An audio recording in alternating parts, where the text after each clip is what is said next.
Hi, it's Luminaria Goyer here.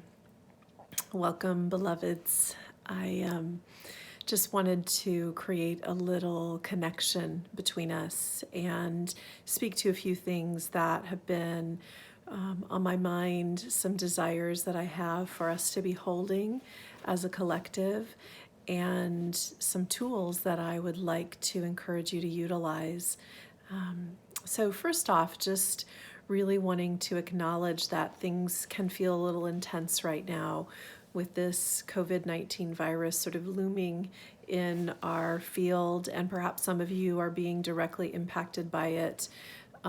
Either because you know someone who has it, or your community is being directly touched, or you yourself are concerned about any symptoms that you might be having. In any case, we are all being affected by the way that our world is beginning to organize around creating containment. That includes the encouragement for social isolation, which I am in the process of creating myself along with my husband. I feel like those of us who do have the capacity to reorganize our lives in such a way that we either work remotely or that we are on a temporary pause, in some ways have a responsibility to do that, especially for those who don't. The more of us that are practicing social isolation, the more quickly the virus will be a non-issue.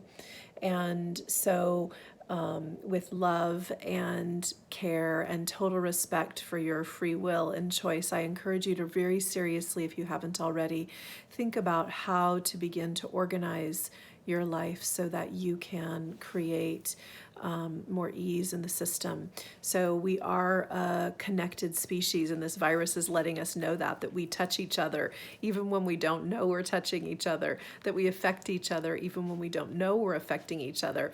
This virus is this sort of like beautiful web showing us like we are absolutely connected.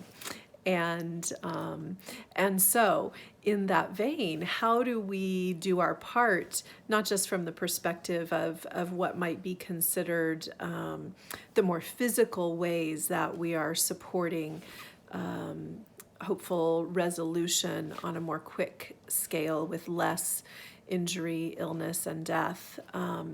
But also, how do we show up from the perspective of our mental, emotional, and spiritual beingness to create the most beauty and the most grace and to support the transformation that's clearly underway? We are in a pause. Things are sort of like going out of normal. There's movement out of normalcy for all of us, and that shakes things up and that promotes the capacity for change. We generally, as a species, don't prefer change. And so we like things to be predictable. We like things to be a particular way. And so this is actually just stirring the pot of change. And we have a choice about how we're going to facilitate and potentiate that change, whether we are agents of bringing beauty and grace more fully into this plane and grounding it here by the way that we're working with ourselves intrapersonally inside of ourselves, interpersonally in relationships, and transpersonally in terms of what we are transmitting, what our consciousness is transmitting. And so right now it's very normal to have fear arising. We have personal stories and history around illness, perhaps. We definitely have biological mechanisms designed to be feeling what's happening in the field and alerting us something is up. We can feel the sort of collective buzz, and we can also feel from a biological perspective the need for protection. And so these things come up as alerts, as alarms in our system. We also have, as a species, we have inherited ancestral DNA that can, in some ways, create a surge of fear when something like this is happening, where we have pandemic type energy, because as a species we've been through many iterations of significant plagues and pandemics that have been very well, let's just say traumatic. I was looking for the right word. Traumatic, that's the right word. And so how do we hold that? How do we hold all that's arising, our fear, our concern, being overwhelmed, unsettled, perhaps confused about how to orient because all that emotion is spinning? How do we hold that in a way that allows us to be aware of the sacred, to feel a connection to the divine embrace, so that we're not only holding ourselves in the divine embrace, but we're feeling ourselves being held in a larger divine embrace, and that we're actually a force for that, that we're holding others in that divine embrace as well. So we begin by tending what comes up for us, what arises, to create a state of balance where it's easy for us to feel our spiritual connectedness, to feel our wholeness, to feel our love, to feel the truth that we are a force of nature in and of ourselves. And so we do practices, things that many of you have access to if you're a client of Awaken Unity on the Awaken Unity Mentoring Client Resource Center, the OM Client Resource Center. We do things to support the neurological calming, the nervous system to soften and relax, the quieting of that alarm system, so that we can move into a sense of alert presence and the capacity to have guided and or what we might call inspired divine right action, rather than the experience of kind of spinning our wheels that happens when that fear energy is louder than our divine connection.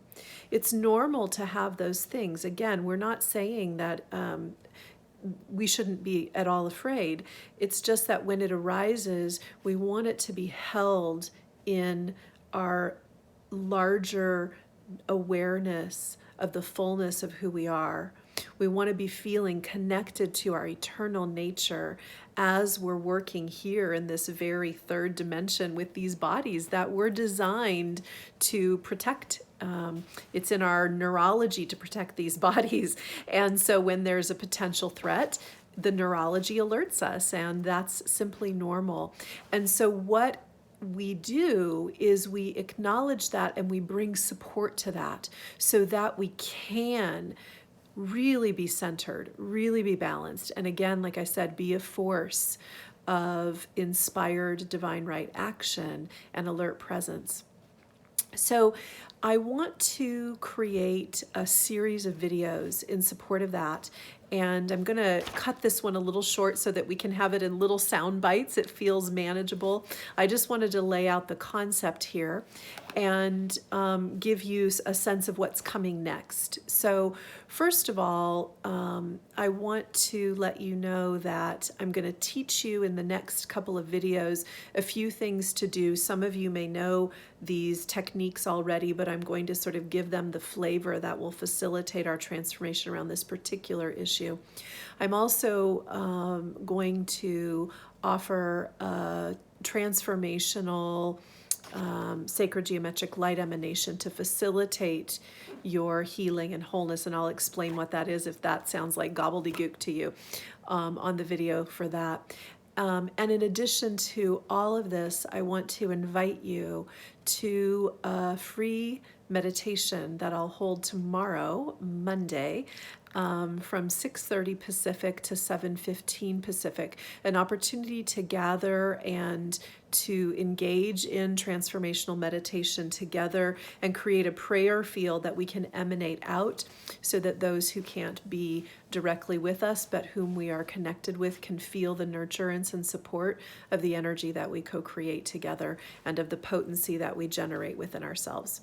So that link will be underneath this video. It will be on Zoom, and I'd love to have you join. And if you can't, and even if you can, please watch these series of videos so that you can feel like you have proper emotional, mental, and spiritual support for your journey.